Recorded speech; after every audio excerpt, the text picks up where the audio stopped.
Hi, I'm Stephanie Jaworski of joyofbaking.com. Today we're going to make a berry tart, and this is what it looks like. It's a free-form tart. We have a buttery, crisp pastry and lots of lightly sweetened berries. So we're going to start by making our pastry. As I said, this is a butter pastry. Now I'm going to make it in my food processor. You could make it in a stand mixer with the paddle attachment, or really you can make this by hand. The first thing you will need is 1 1/4 cups, which is 175 grams of all-purpose flour. You may know that as plain flour. To that, I'm going to add 1/2 teaspoon, 2 grams of salt. My preference is a kosher salt. You could use a table salt. The kosher salt, I find, has a milder flavor. And then I like to sweeten my pastry just a little, so I'm adding 1 tablespoon, 15 grams of granulated white sugar. So I'm just going to mix that together. If you were doing it by hand, just use a wire whisk. So, not too hard.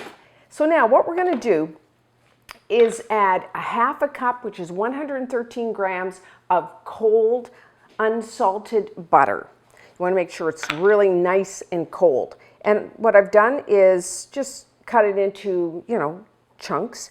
What I like to do, if you think about it, think ahead, is you can cut your butter into the cubes, put it on a plate like this, cover it, put it into your fridge or even your freezer for a few minutes and get that butter really nice and cold, because that is what's going to give our pastry that wonderfully crisp texture. So I'm just going to put this in. Now, if you were doing this by hand, you could cut your butter into your flour mixture using like a pastry blender or even your fingers. What we're going to do is just pulse this until we have coarse crumbs. You want, still some chunks, nice chunks of butter in there. So, not too long.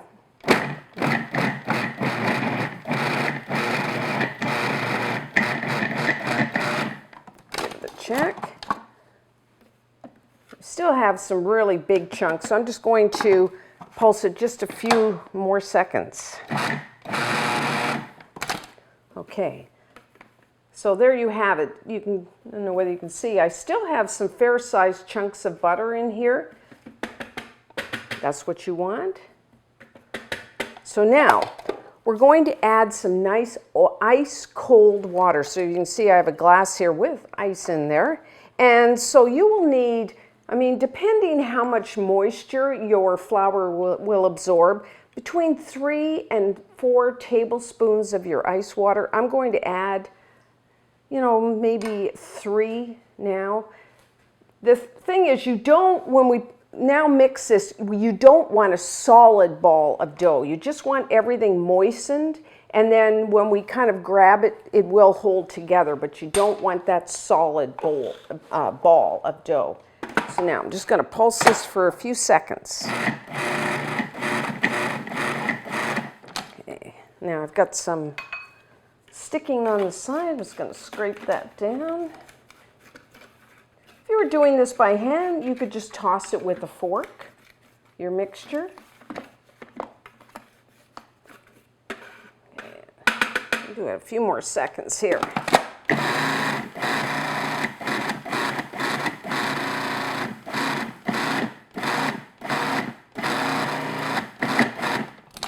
Okay, so now you see it's kind of crumbs. It holds together really well. So that's what you're looking for. Now, if you're using a food processor, make sure you scrape the edges here. It tends to clump. Now I have a piece of plastic wrap. Because we do have to chill this pastry before we roll it out. So I'm just going to dump it right on there.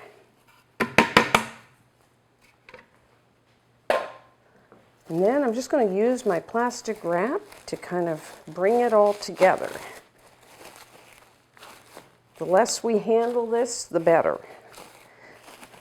So what we're going to do, I'm just going to do it into a rough circle. I'm going to put it into the refrigerator for say 30 to 60 minutes. We want the gluten to kind of relax a little. It'll make our rolling out of our pastry much easier. So there we have it. So I'm going to put it in the fridge, and when we come back, we will roll it out. To roll out your pastry, what you want to do is put some flour on your counter, and you will need a rolling pin. Now, if you took your pastry out of the refrigerator and it's really hard, then just let it sit on the counter for, a few minutes. Or you could just take your rolling pin and bang it to soften it. And then we are going to roll this pastry into about a 13-inch, 33-centimeter round, or thereabouts. I mean, it doesn't have to be a perfect circle because it is a free-form tart. So now, when you're rolling your pastry, you're going to roll from the center out. Keep lifting and turning it so it doesn't stick. If it is sticking, you flour your surface. If you found when you started to roll it cracks, it might be a little too cold, you could just let it sit, or like I said, bang it. Conversely, if you find it's really sticking to everything, then maybe it's too soft and you can put it back into the refrigerator. I mean, it's a little bit, if you got to kind of get used to the feel of your pastry, kind of a little bit of technique, but don't worry if it doesn't perfect, just kind of patch it up. No one will know once it's done. So you can see, and then if it's, if you get not quite a circle, you can always just go around and,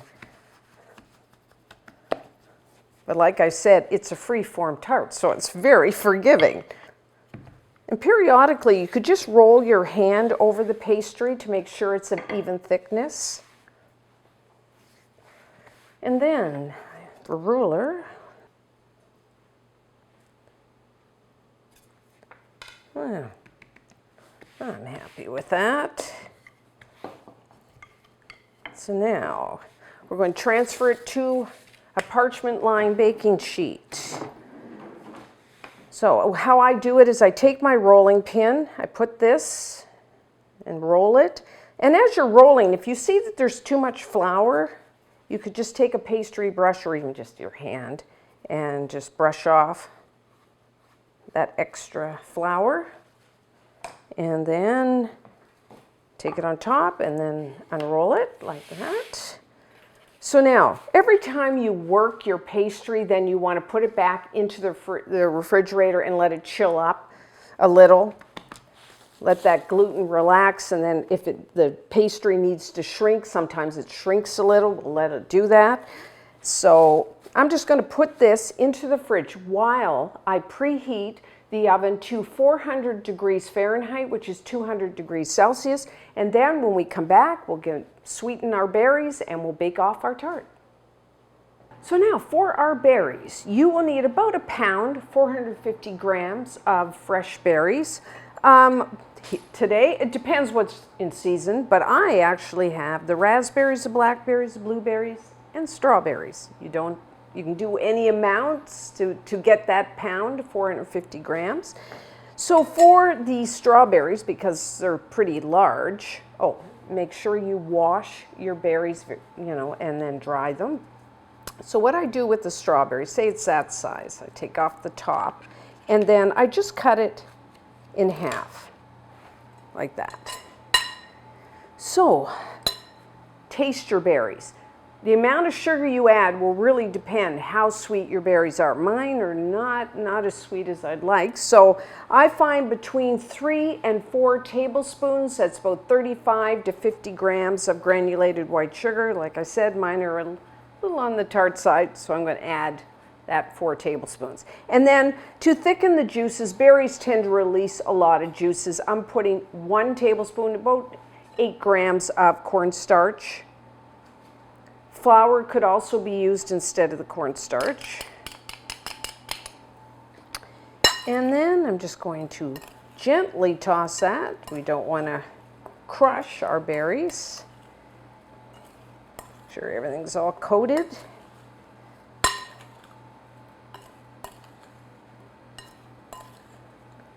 Okay, I think I'll get my hands in there. Okay, that looks good. So now we have our pastry. I'm gonna put that kind of in the center. And then if you have any extra sugar, just put that over the top. And then you want to leave a border around about a 2-inch, 5 centimeter. So what I like to do when I'm arranging my fruit, because I think these strawberries are kind of cool, the cut, so I kind of arrange them. I mean, you don't have to, but I think it kind of makes a nicer presentation. Like so.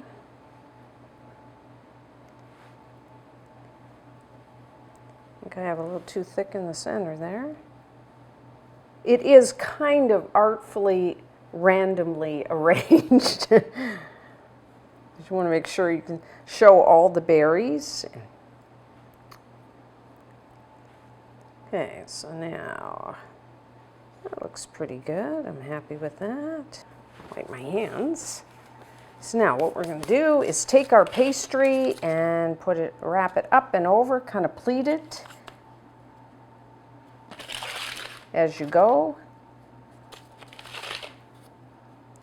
If you found your pastry was, you take it out of the fridge, it's really cold, you could just kind of hold it like this or let it sit. If you're finding it's really cracking, because it's too cold, then do that. Kind of like that. And if you have, sometimes, if it's a little cold or even a little soft, you could get some cracking here. Just make sure you seal those cracks, because what we don't want is when the tart bakes, for those juices to run out through those cracks. So that's why. And then make sure it's kind of pressed down, because we don't want this to open up as it bakes. So I like to brush my pastry with a little bit of beaten egg. I think it helps with browning, plus it gives it a nice shine. If you don't want to use an egg, you could just use a little cream, or really you don't even have to brush your pastry. I just think it makes it look nice. So I'm just going to take a pastry brush and lightly brush the pastry. Okay, looks good.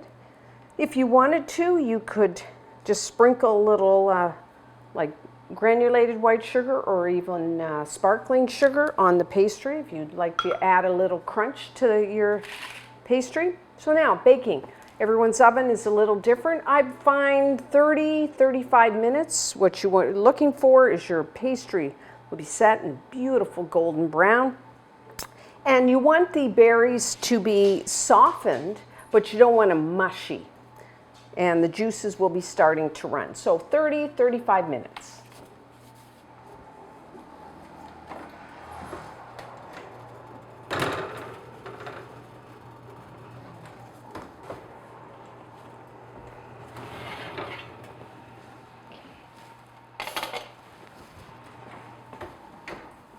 Okay, so our berry tart is done. As you can see, beautiful golden brown. It's starting to bubble. So what I did is put my baking sheet on a wire rack, and then I'm just going to leave it that way and let it cool down. And when we come back, we will try a slice. So I let the berry tart cool to room temperature. Now it's ready to serve. If you want, you could dust the top with some powdered sugar. Just take a little bit.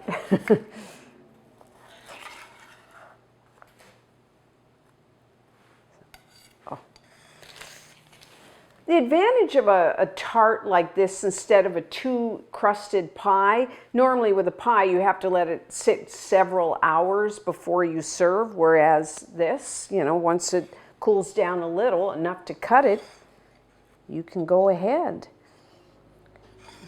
I love the crust. Okay.